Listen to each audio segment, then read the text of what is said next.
ላይ ከኔ ጋር ስትታይ እኔ እንደዛ አላልኩኝም እንዴ ምን ሆነሽ ነው ግን እኮ ቤት ውስጥ ስታወራኝ እኮ በጣም በትህትና ነው ይኸውልሽ እኔ ቤት ውስጥ ሌላ ባህሪ ውጪ ሌላ ባህሪ የለኝም አሁን ስለምቸኩል ነው እባክሽ ልሂድበት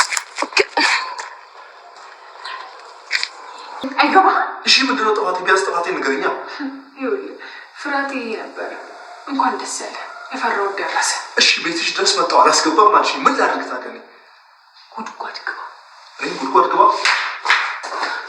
የአባቴ ጓደኛ ድግስ ደግሶ ነበርና በእኔ መኪና ይዣቸው ሄድኩኝ እዛ በላን ጠጣን አሪፍ ጊዜ ነበር ያሳለፍነው ሰክረን ስለነበረ አባቴ ሹፌር መጥቶ ይወሰደን አለ እኔ በፍጹም እኔ ራሴ ነዳለው አልኩኝ እናቴና እህቴ እኔን ከንቱን ተከትሎ መኪና ውስጥ ገቡ መጨረሻ ላይ ምርጫ ስላልነበረው አባቴም ገባ ያንተ መኪና ውስጥ በጣም ጠጥቼ ስለነበረ አየር ላይ ነበር ስናዳው የነበረው እነሱ ተው ቀስበል ቢሉኝም ልሰማቸው አልቻልኩ ከዛ መጥፎ ከርቭ ላይ ተገለበጠ በጣም አዝናለሁ ቅዱሴ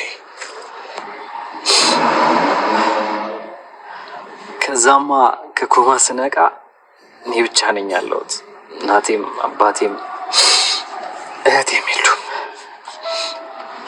ቅዱሴ እባክህ ተረጋጋ አታስብ ደህና ነኝ እኮ አለ አይደል ግን በቃ የዘላለም ጸጸት ሆነብኝ አንተ በተደጋጋሚ ሰው አታጣቀም ስትለኝ ቶሎና ጀትብክ የነበረው ለዚህ ነው በጣም ይቅርታ በቃ የሰውን ቁስል አታቀምና ለምትናገረው ተጠንቀቅ እባክህ እሺ በቃ ወንደረ ሰላም ጤና ይስጥልኝ የተከበራችሁና የተወደዳችሁ የኔ ቻናል ቤተሰቦች ታዲያ ለዚህ ቻናል አዲስ ከሆናችሁ ቪዲዮ ላይክ ቻናሉን ደግሞ ሰብስክራይብ በማድረግ ቤተሰብ እንድትሆኑ በአክብሮት ጠይቃችኋለሁ ነባር ቤተሰቦች ደግሞ ስለምሰጡ ሐሳብ አስተያየት ከልብ እያመሰገንሁኝ ዛሬም እንግዲህ ተወዳጅ የሆነውን ጽናት ድራማ ወደ እናንተ ይዤላችሁ መጥቻለሁ እንግዲህ ድራማ ሲጀምር ምን ይላል ሰኒ ሳሎን ላይ ቁጭ ብላ በፊት የእህቴን ትዕዛዝ በጣም አከብረው ነበር አሁን ግን እየጣስዋት ይገኛለሁ ምን አይነት ስሜት እየተሰማኝ ነው በፊት ቤቴንም እንደ መደበቂያ ተጠቀመው ነበር አሁን ግን መቃብር መስሎ እየታየኝ ነው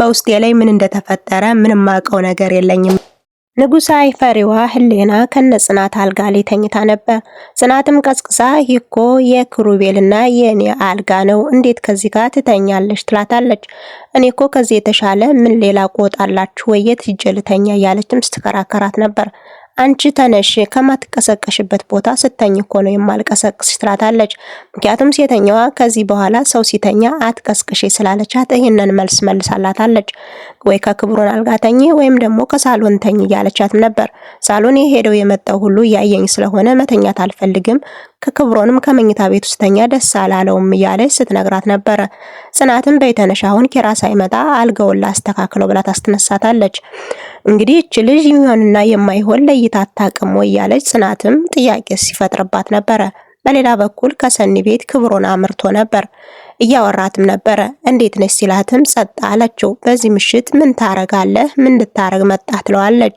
ልጠይቅሽ ብዬ ነው ትናንትና ስንለያይ ጥሩ ስሜት ስላልነበርሽ ልጠይቅሽ ብዬ መጣው ለምን ስለኔ ማሰብ ስለኔ ማንሰላሰል አስፈለገ ትለዋለች ጓደኛዬ ስለሆንሽ ላስብልሽ ይገባል ያለ በፍቅርም ሲያወራት ነበር እሷ ግን ክብር አላስወደዳትምና ለመመጻደቅ ነው የመጣው ያለችም ይሄን አማርኛ ተጠቀመች እኔኮ በማላውቅበት ሁኔታ ስላኮረፍሽኝ ልጠይቅሽ በመጣ መመጻደቅ አልሽው እናቴ ከሞተች በኋላ ሰዎችን ለመርዳት ወይም ለመረዳት መከራዬን ያየው ነበር አንቺ ግን የምትረጅና የማይገባሽ ሴት ነሽ ያለ መናገር ጀመረ እሷም እንግዲህ ህሌና ከምትባለው ጋር ህይወትህን ቀጥል እኔን ተወኝ አሁን ውጣልኝ አልፈልግህም ያለችው ነበር አንቺ ባለፈው እኮ ይስንገናኝ ጥሩ ስሜት ስላልተሰማኝ ልጠይቅሽ ነው የመጣሁት ለካ መመላለሴን እንደመመጻደቅ ነው ያየሽው መመላለሴን አንቺ መርዳቴን እንደመመጻደቅ አየሽብኝ ያለ ክብሩን እጅጉን ተናዷል በጩኸቱም የተለያዩ ነገሮችን ሊሰድባት ችሏል እሷም በጥፊ አንስታ ተደረግመዋለች እንዴት መታሽኝ ለካንስ የማትረቢ ሴት ነሽ ያለም የማይገባሽ ያለም ሲነግራት ነበር እሷም እጅጉን ተናዳለች ከዚህ በኋላ ከቤትሽ እንደማልመጣ እየነገራት ነበር ከቤትሽ አልመጣም ይላታል እንዴት አትመጣም ያለችም እሷም ስትጠይቀው ነበር በሌላ በኩል ካፌም ቀጥረው ነበር ተበሳጭቶ ከሄደ በኋላ ካደሩ በኋላ ካፌ ቀጥረው እንግዲህ ስራ ከጨረሱ በጊዜ እመጣለሁ ይላታል ካፌም አስቀምጧት ብዙ ደቂቃዎችን ከጠበቀች በኋላ ስልክ ደውላለት ነበር ለምንድነው የቀረኸው ለምንድነው ያልመጣኸው ያለችም ነበር ስራ አልተመቸኝም መምጣት አልቻልሁም ይላታል። እኔ እኮ ትናንትና ስላስቀየምሁት ይቅርታ ልጠይቀው ብሞክር እንዴት ይመጻደቅብኛል እያለች ሌላ ጣጣ ውስጥ ገብታ ነበረ። በሌላ በኩል መንገድ ለመንገድ እንዴት ክብሮን እንደዚህ ያደርገኛል እያለች እያንሰላሰለች ነበር።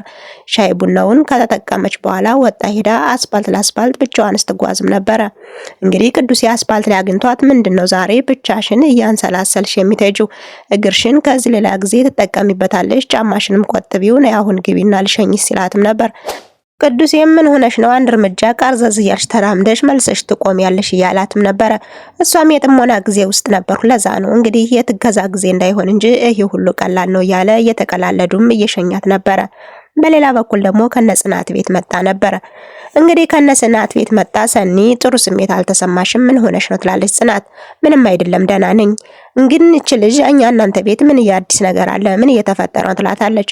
እንግዲህ ህሌናም ጸባይ አስተካክላለች። ኪራ ጉሮሮዋን ታነቃት በኋላ ለውጥ አመጣለች። እንግዲህ የልቧን ገመድም አስረዝሞታል መሰል እያለች በቀልድ ስትነግራት ነበር። ይሄ ደግሞ ምን ማለት ነው ብትላትም ልታብራራላት አልቻለችም። ቁጭ በይ ስትላትም እኔ መሄድ አለብኝ ወደ ቤቴ ትላለች። ለምን አትቆይም ስትላትም ሌላ ጊዜ አወራሻለሁ ስትላትም ነበረ። የሆነ የተፈጠረ ችግር እንዳለ ፊትሽ ላይ ያስታውቃል ንገሪ ብትላትም ጽናት ሰኒ ግን ልትናገር አልቻለችም። እየወጣች አስፓልቱን ልትጠቀጥቀው እያለ ክብሮን ወደ ቤቱ ሲመለስ እች ህሌና የምትባል ተጠመጠመችበት። ሂዶም እያቀፋት ነበረ። ደህና ነሽ ብሎ በበጎ የውስ ክብሮን ሰው መግፋት አይወድምና ሲያቅፋትም ነበረ። እንግዲህ የተንቀሸቀሸችው ሰኒ ከነጽናት ቤት ወጣ ልትሄድ ብላ ነበር ወደ ቤቷ። እንግዲህ ተቃቅፈው ያየቻቸው የዛነ ነበር ሰኒ አንድየዋን ጨርቋን ጥላ የነበረው። ክብሮንም ተይኝ ባክሽ ቢላትም እኔ እኮ ባለፈው ስለሰራሁት ነገር ይቅርታ ልጠይቅህ ነው ያለች ስትከራከረውም ነበር። ህሌና እንግዲህ ሰኒን ስላየቻት እቅፍ አድርጋ ክብሮን ልትለቀው አልቻለችም።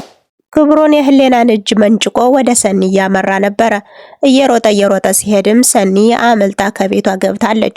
ከቤት ሂዶ አንኳኩቶ ክፈችልኝ ቢላትም በፍጹም ልከፍትለት አልቻለችም። አንተ ልጅ ከዚህ ጥፈኝ እያለች ብዙ ነገር ስትለው ነበር። እሱም እንደፈለግሽ መሆን ትችያለሽ እኔ ሄጃለሁ ይላታል። እሷም በሩን ከፍታ ሂድ ጨካኝ ጥሎኝ ሄዳ አይደል እያለች ብቻዋን ስታወራም ነበረ። ሳሎን ላይም ተቀምጣ እኔ እኮ ድጋሚ አትምጣ ብየዋለሁ አሁን ተመልሶ ይመጣል ወይስ ተመልሶ አይመጣም እያለች ጥያቄ ፈጥሮባታል። ብቻዋን ያደረገችው ነገር እየጸጸታት ነበረ። እኔ ምን አገባኝ ከመጣም ይምጣ ካልመጣም አልመጣም እያለች ብቻዋን ያንሰላሰለች ነበር። እንደራሱ ፍላጎት ነው። ለምንድነው እንደዚህ እያሰብሽ ያለ ሰኒ? ለምን ራስሽን አትሆኝም እያለች ከራሷ ጋርም ስታወራ ነበረ። እንደተለመደው ማለት ነው። በሌላ በኩል ክብሮን ኪራ ሳሎን ላይ ተቀምጦ ነበርና መጥቶ ነበረ። ስለ መስሪያ ቤት ሰዎችና ስለ ሌላ ተለያዩ ሰዎች ስማቸውን እየጠቀሰ መናገር ጀመረ። ምን ሆነህ ነው ከማን ጋር ተጣልተህ ነው ቢለውም በፍጹም ሊነግረው አልቻለም። ነገሮችን ዙሪያ ጥምጥም እያደረገበት ስለ ቢሮ እያወራውም ነበረ። እኔ እኮ ቢሮ አላልሁህም ከሰኒ ጋር ተጣልተናል እያለው ነበር። ከሰኒ ጋር ደግሞ ምን አጣላችሁ ቢለውም የሆነውን ነገር እኔ ጸባዩ አልገባኝም ሰብሰብ ብላችሁ ንገሯት እያለውም ነበረ። ኪራም እንግዲህ የሆነው ነገር ክብሮን ለመጀመሪያ ጊዜ እንደዚህ የተናደደ እንደዚህ ሆኖ አይቼው አላቅም እያለ ጥያቄ ፈጠረበት። በሌላ በኩል ጽናት ክብሮን ቀረ እያለች ሳሎን ላይ ወይም ደግሞ መኝታ ቤቷ ቁጭ ብላስ ነበረ እያንሰላሰለች ነበር። ኪራ መጣ። ለምን አተኝም ሰዓት እኮ ደርሷል እንተኛ በቃ ሲላት ነበረ። ክብሮን ሲመጣ ምግብ እንሰጠው ብዬ ቆይቻለሁ ስለዚህ ልቆይና ክብሮን ሲመጣ ምግብ ልስጠው ትለዋለች። እሱም እንግዲህ ክብሮን እኮ እንኳን አቅርቦ መብላት ሰርቶ የሚበላ ሰው ነው እያለም ነበረ። ዛሬ ግን በዛሬ ሁኔታ እንኳን ሰርቶ ሊበላ አቅርቦ እንኳን መብላት የሚችል አይመስለኝም ይላታል። ጽናት ደግሞ ምን ሆኖ ነው ስትለው አይ ዛሬ የተናደደበት ነገር አለ ከሰኒ ጋር የተጋጩ ይመስለኛል ይላታል። ጽናትም ከኛ ሰኒ ጋር ትለዋለች። አዎ ከኛ ሰኒ ጋር ተጋጭተዋል ይመስለኛል እንደ ዛሬ ሆኖ ያቅም እያለ የሆነውን ሁሉ ሲነግራት ነበረ።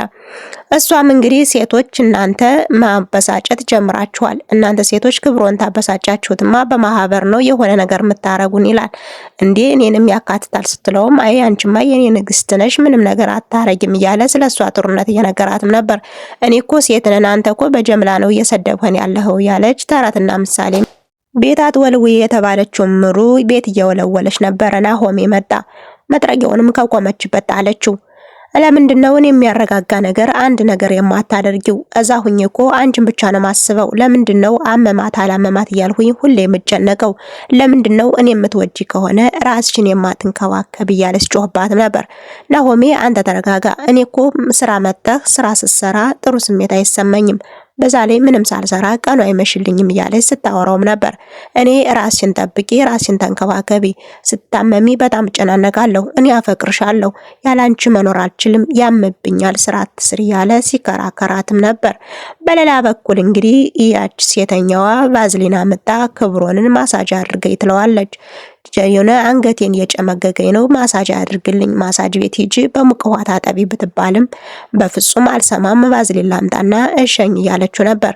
ክብሮንም እንግዲህ ሴቶች ያለው ክብር የለየት ያለ ነውና ሂጂ በቃ አምጪ ላሻሽልሽ ይላታል። እሷም እንግዲህ ቫዝሊኑን አምጣ አአ እያለች እየታሸችም ነበረ። በዚህ በኩል ነበር ሰኒ ለመጀመሪያ ጊዜ አሁንም የመጣችው። እንግዲህ ዛሬ ከመጣች በኋላ ማሳጁ እየተያያደ ነበር የመጣችውና ፌንት ነቀለች። እንግዲህ ክብሮንም ማሳጁን ወርውሮ ቫዝሊኗን ወረወር አረገና ወደ ሰኒ አምርቶ ነበር። አንቺ የሚያናድድሽን ነገር ግልጽ አድርገሽ ንገሪኝና እኔ ተዋለው ቢላትም አንተ ሄድና ማሳጅ አድርግ፣ እኔ አይመለከተኝም፣ ከፈለግ ገደል ግባ ትለዋለች። እኔን ገደል ግባ እያለ ያዙኝ ልቀቁኝ ሲሉ ነበር። እነሱም እጅጉን በዛሬው ዕለት በጣም ለህሌና ክላስ ሰጠቻት። ከዚህ በፊት የቤት ሰራተኛ እያለች ስተኛባት የነበረችዋን ክላስ ለህሌና ሰጣታለች።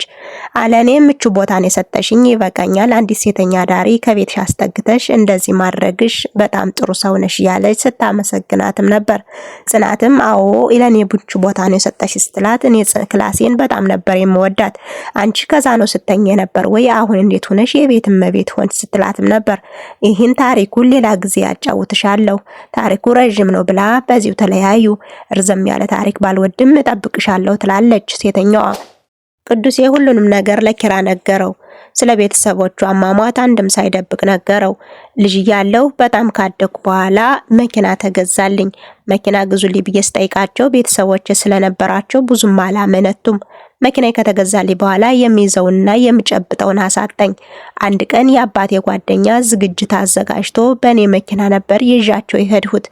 ሹፌር መጥቶ ይዞን ይሄድ ቢባልም እኔ ነኝ የምወስዳችሁ ብዬ አሻፈረኝ አልሁኝ። ጠጥተን ነበር። እኔ በአየር ላይ ነበር መኪናውን ስነደው የነበረ። እናም ከኮባ ስነቃ ቤተሰቦችን አጣኋቸው። እነሱ በህይወት የሉም፣ እኔ በህይወት ተርፍ ያገኘሁኝ። ስለዚህ እናቴንና አባቴን እህቴን ማድርጌ የገደልኋቸው እኔ ነኝ ያለ ሁልጊዜ ቤተሰብ የለኝም፣ እኔ ሰው የለኝም፣ ሰው አጣጣቀም ስትለኝ የምናደደው በዚህ ምክንያት ነው ያለ ሁሉንም ነገር ለጓደኛው ነግሮታል። እናም ለምታደርገው ነገር ተጠንቀቅም ሲለው ነበር። ኪራም እንደዚህ እንድታስብ ብዬ አይደለም ይህን ሁሉ ያሳለፍካት መስልም በጣም ይቅርታ አድርግልኝ ያለም ሲጠይቀው ነበር። በሌላ በኩል ናሆሜና ምሩ መኝታ ቤታቸው ቁጭ ብለው ስለኔ ተጠንቀቂልኝ፣ ስለኔ አስቢልኝ ያለ ሲያወራትም ነበር። እናቲቱ በመሃል ደውላ የሆነ ነገር ስትለው ነበር። እልልበልም እልልበልም ምስር ብላ ምስር ብዬ እየተባባሉም ነበር። ናሆሜ ምን እንዳለችው አላቅም። በጣም ተደናግጦ የሆነ ስልኩን ይዞ ከምሩ ጋር አይን ላይን ተፋጠው ነበር ድራማው ያለቀው። አብራችሁ ስለነበራችሁ ከልብ አመሰግናለሁ። በቀጣይ ሳምንት አብረን እስከምንገናኝ ድረስ ሰናይ ጊዜን ተመኘውላችሁ።